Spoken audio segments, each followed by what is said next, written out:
Warning, this paper is based solely on Agatha Christie's novels and short stories. It's a uh, film and TV free zone. And my reason for this has been touched on, in, certainly was in the last questions.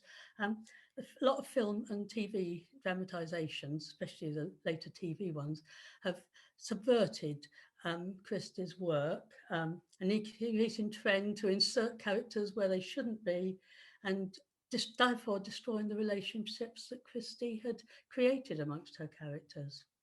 And even the excellent early series featuring Joan Hickson gave Detective Inspector Slack far more role than he had anywhere um, in the original novels, though they didn't subvert the fundamental characterization or plots. Later television series have padded out the Poirot short stories and created a really cosy intimacy between Miss Lemon and Inspector Japp and Poirot and Hastings, giving him the family that the viewer wants to see. But that was not what Christie had done to him. She'd made him quite a lonely old man at the end.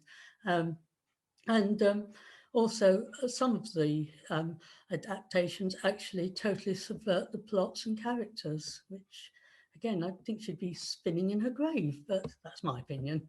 Um, Recently, Miss Marple has been crammed into stories that Christie had written as standalones and inserted her into the Tommy and Tuppence Beresford story by the flicking of my thumb, with lamentable results, most people feel. Christie had an immense canon of work, and one of the most remarkable things about it was her use of characters, not just in the series that they first appeared in, but in other series or standalones. She was the cream of crime fiction mix and match. Um, and she created, discarded, refashioned, and reused her characters, depending on what she wanted to do with them, the story she wanted to tell. In this way, she created a coherent and complex fictional world in which it's clear that all her protagonists exist, even though the major players never encounter each other. So that's Hercule Poirot and Hastings, Miss Marple, Tommy and Tuppence, Harley Quinn, and Parker Pine. They never meet in any of Christie's novels or short stories. However, Christie does have fun playing with the barriers that divide fact and fiction in the reader's mind. In Partners in Crime, Tommy and Tuppence are posing as private detectives.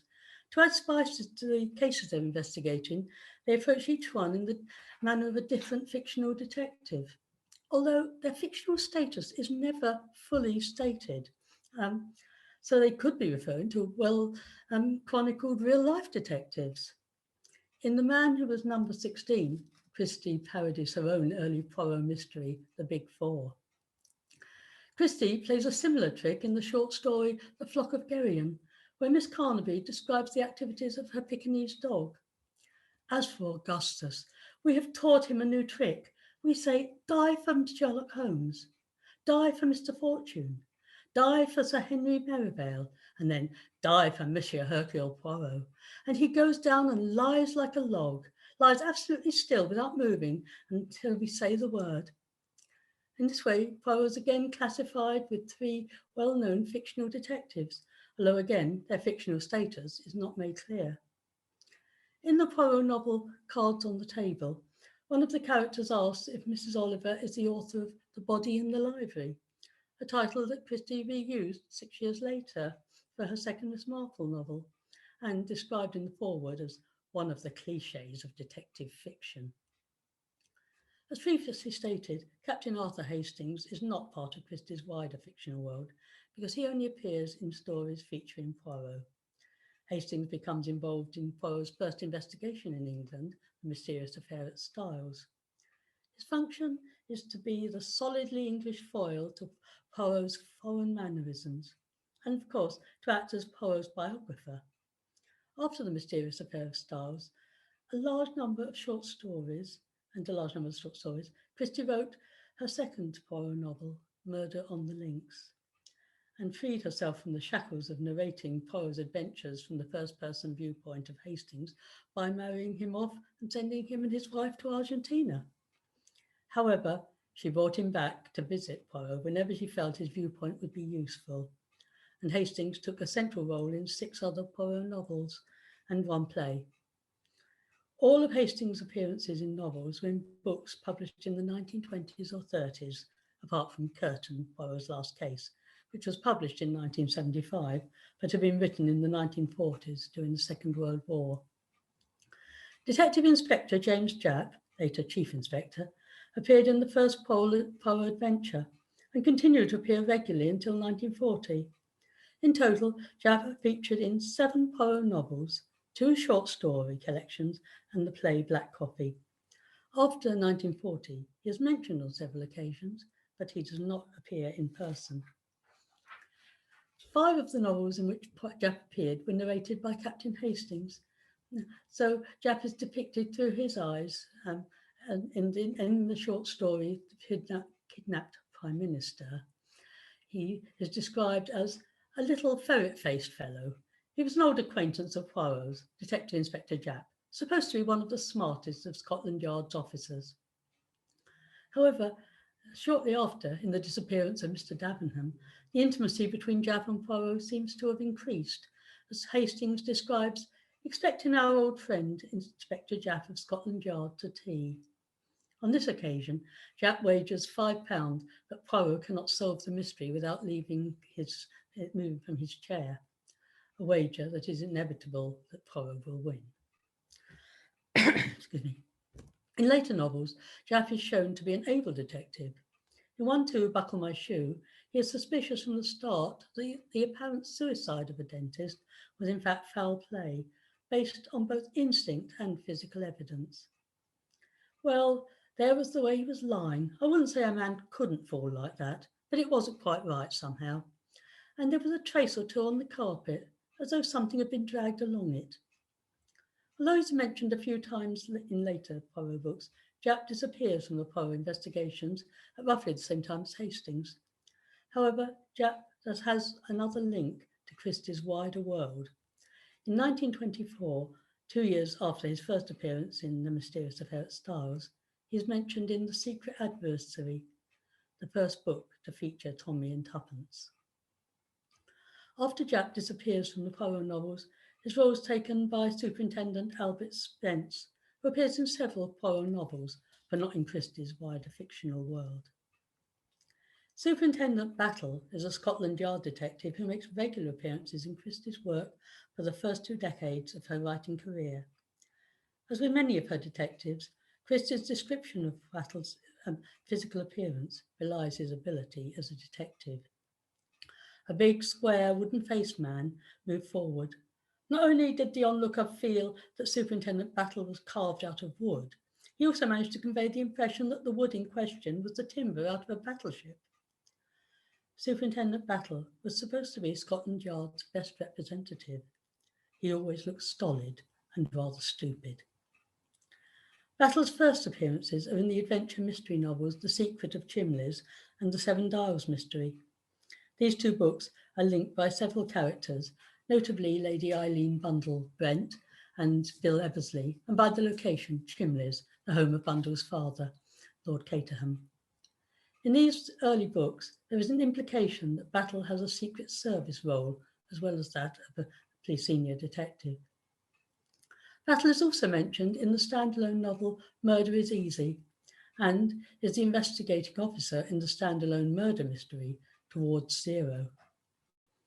Battle is one of the investigators and the official police presence in the Poirot novel Cards on the Table, in which Poirot and 3 other sleuths of varying status have to discover which of 4 suspects murdered their host while the detectives were in the adjoining room. Battle's recurrent appearances show him to be a regular inhabitant of Christie's fictional world. Colonel Race makes his first appearance in the standalone adventure novel The Man in the Brown Suit, 1924. Race reappears 12 years later in Cards on the Table. Poirot had not previously met Colonel Race, but he knew something about him. A dark, handsome, deeply bronzed man of 50, he was usually to be found in some outpost of empire, especially if there were trouble brewing. Secret Service is a melodramatic term, but it described pretty accurately to the lay mind the nature and scope of Colonel Race's activities. Race helps to investigate in two more Poirot mysteries, Death on the Nile and Sparkling Cyanide. Mrs. Ariadne Oliver is the detective fiction novelist that is believed to be a humorous caricature of Christie herself. Her first appearance is in two short stories in Parker Pine Investigates. Mr. Parker Pine is a retired civil servant who claims to cure people's unhappiness, and he employs Mrs. Oliver to create adventures for people who are discontented with their lives. Soon after this, in Cards on the Table, Mrs. Oliver joins Poirot, Battle and Race in investigating the murder of their host. She was extremely well known as one of the foremost writers of detective fiction and other sensational stories. An agreeable woman of middle age, handsome in a rather untidy fashion, with fine eyes, substantial shoulders, and a large quantity of rebellious grey hair with which she was continually experimenting. Mrs. Oliver seems to have an unfortunate knack for encountering crime in her everyday life and ends up assisting Poirot in 5 more novels: Mrs. McGinty's Dead, Dead Man's Folly, Third Girl, Halloween Party, and Elephants Can Remember. Unlike the police professionals, her initial involvement is accidental. She also plays a role in the standalone novel The Pale Horse. This spread of roles makes her very much part of Christie's wider fictional world. Like Mrs. Oliver, Miss Felicity Lemon first worked for Parker Pine. She appeared in 2 short stories and at this point was described as a young woman. Her first appearance as Poirot's secretary was in the short story How Does Your Garden Grow? The next time is in the Nemean Line, the first of the Labours of Hercules, 1947, when she disappoints Poirot's dreams of an important case by offering him a letter from a man who wants Poirot to investigate the disappearance of his wife's Pekingese dog. Poirot threw a glance of deep reproach at Miss Lemon. She did not notice it. She had begun to type. She typed with the speed and precision of a quick-firing tank. Poirot was shaken and embittered. Miss Lemon, the efficient Miss Lemon, had let him down. A Pekingese dog?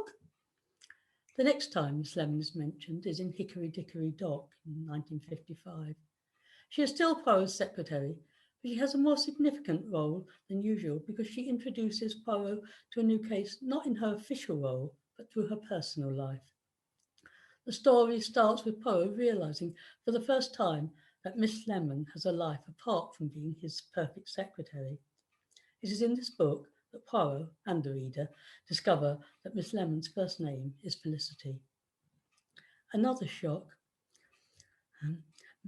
Poirot had never conceived of Miss Lemon's having a sister, or for that matter, having a father, mother, or even grandparents. Miss Lemon somehow was so completely machine-made, a precision instrument, so to speak, that to think of her having affections or anxieties or family worries seemed quite ludicrous. It was well known that the whole of Miss Lemon's heart and mind was given, when she was not on duty, to the perfection of a new filing system, which was to be patented and bear her name. Miss Lemon stays in Poirot's employ, and she has a small part in 3 more Poirot novels. While Mrs. Oliver and Miss Lemon tie together the worlds of Poirot and Parker Pine, Mr. Satterthwaite joins the fictional worlds of Poirot and Mr. Harley Quinn. Mr. Satterthwaite is a sociable, wealthy little man who moves in the highest society and loves gossip. The short story collection, The Mysterious Mr. Quinn, chronicles how Mr. Satterthwaite meets Mr. Quinn and finds himself involved in solving many puzzles and crimes with a supernatural twist, usually involving something coming to the aid of lovers. In 3-act tragedy, Mr. Satterthwaite is present at a cocktail party at which an elderly and inoffensive vicar is poisoned. Poirot is also present at the party, and he and Mr. Satterthwaite join forces to investigate. Miss James Marple's fictional world is much more self-contained than Poirot's. Although characters often recur in several of her novels and short stories, they Only rarely do her characters appear in other novels. However, there are links that tie Miss Marple's world to that of Poirot. In The Mystery of the Blue Train, Catherine Grey is reported to have come from the village of St Mary Mead. The Miss Marple series began 2 years later with the murder in the vicarage, which is set in St Mary Mead, a village that became synonymous with her. However, no mention of Catherine Grey is made in that or following books. As already mentioned, Cards on the Table brought together many different strands of Christie's fictional world, and two of the characters were John Despard and Rhoda Dawes, who became engaged at the end of the book. In the standalone novel The Pale Horse, even more links between Christie's protagonists are introduced. The book features Mrs. Oliver, who is present in the worlds of both Poirot and Parker Pyne. It also features Major Despard and his wife Rhoda from the Poirot investigation, Cards on the Table. John and Rhoda Despard are friends with the Reverend Caleb and Mrs. Maud Dane Calthrop, who are also friends of Miss Marple, and had called her in to investigate the anonymous letters that led to murder in The Moving Finger. It is fascinating to find these 5 minor inhabitants of Christie's wider fictional world taking tea together after helping to organise a village fete, in which Mrs. Oliver refers to an earlier case, Dead Man's Folly, in 1956, which she investigated with Poirot. Mrs. Dane Calthrop was studying Mrs. Oliver thoughtfully. She asked abruptly, "What did you expect to happen at this fete?" "Well, really, a murder or something like that." Mrs. Dane Calthrop was interested. "But why should it?" "No reason at all. Most unlikely, really. But there was one at the last fete I went to." The Tommy and Tuppence series was shorter than those of Poirot and Miss Marple, and although they had their own recurring characters, they had very few links with Christie's wider world. As mentioned earlier, Detective Inspector Jack was mentioned in The Secret Adversary, but only 2 other characters appear in Tommy and Tuppence stories and those of the wider world. One of these is Colonel Ephraim Pikeaway, a member of the British Secret Service. We first meet Pikeaway in the Poirot novel Cat Among the Pigeons, in which he is described as a fat middle-aged man slumped in a chair. He was wearing a crumpled suit, the front of which was smothered in cigar ash. Pikeaway also appears in the standalone novel Passenger to Frankfurt and in the final Tommy and Tuppence novel Boston of Fate. One man spans Christie's fictional world, Mr. Robinson, an international financier, a man who knows about money. Despite his name and his impeccable English accent, Mr. Robinson is a foreigner, although nobody knows exactly where he originated. Mr. Robinson appears in the Poirot novel Cat Among the Pigeons, 1959, the Miss Marple novel At Bertram's Hotel, 1965, the Tommy and Tuppence novel Boston of Fate, 1973, and the standalone novel Passenger to Frankfurt, 1970. He is a minor character that links many strands of Christie's fictional world. Christie's recurring characters are so numerous, it's impossible to cover all of them, especially as her use of them is sometimes subtle. A one-line reference in Cat Among the Pigeons to Maureen Summerhays, a character Poirot encountered in Mrs. McGinty's Dead. A legacy to Miss Marple from Jason Raphael, who she met in a Caribbean mystery, which forms a starting point in Nemesis. The intriguing question of whether the Pierre Michel, who was a guard on the Blue Train in The Mystery of the Blue Train, was the same Pierre Michel who was a guard on the Orient Express in Murder on the Orient Express. It's quite possible that Christie decided to reuse that minor character and give him a more significant role. It's equally possible that she thought the name was a suitable one for a guard on a continental train and used it twice by chance. Christie was a prolific writer, and she did make errors, such as changing the name of Raymond West's wife from Joyce to Joan, and not correcting Sleeping Murder, the final Miss Marple novel, in which Colonel Bantry miraculously returns to life. Of course, it makes sense for Christie to reuse her characters. Why create a new protagonist when your perfectly serviceable one is there already made? But I believe there's more than economy in Christie's recurring characters. There's a wonderful sense of playfulness. It's evident in the cards on the table when she brought together three protagonists that she had introduced in other situations and turned them to loose to investigate alongside Poirot. Perhaps she was thinking, I wonder what will happen if I do that. Also brilliant, of juxtaposition of Poirot and Mr. Satterthwaite as partners in investigation, a pairing that's truly inspired. Christie had a unique skill in using her minor players to create a fictional world so rich and diverse that new links appear every time her books are read and reread. Thank you.